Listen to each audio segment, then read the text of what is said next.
D'abord, je comptais vous remercier au nom du groupe pour ce rapport de grande qualité. Et s'il s'agit d'un exercice imposé, on voit que c'est très riche du point de vue de la donnée sociale des agents. Et donc, voilà, c'est d'un grand intérêt. Et notamment, il y a quelques indicateurs qui ont attiré notre attention, notamment le fait qu'en 2021, 62% de nos agents n'habitent pas, voire plus Bordeaux. Et on a l'impression qu'en un an, 5% se sont éloignés de Bordeaux pour aller habiter ailleurs, dans la métropole ou en dehors.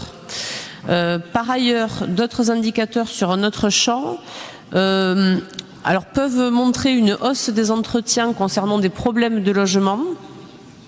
Et encore par ailleurs, nous avons une hausse de 20% des accidents de travail, dont des accidents de trajet supplémentaires par rapport à 2020. Donc tout ça, si vous voulez, alimente le même faisceau d'indicateurs qui vient, à mon sens, illustrer une réalité.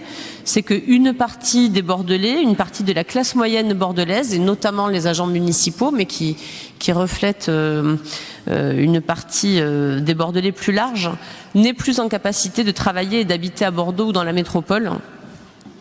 Les classes moyennes quittent Bordeaux, donc je voulais savoir quelle analyse vous portiez sur cette question-là, qui est vraiment problématique, me semble-t-il, si on ne veut pas muséifier la ville et permettre à tous ceux qui la font vivre de pouvoir l'habiter. Donc tout ça questionne de nouveau notre capacité à maîtriser le foncier.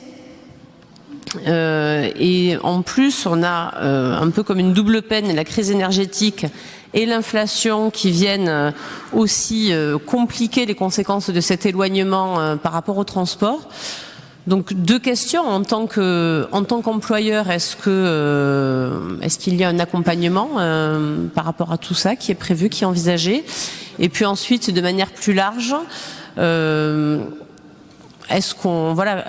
comment on s'y prend pour faire en sorte que les classes moyennes puissent habiter Bordeaux, pour infléchir cette tendance à la hausse des prix de l'immobilier.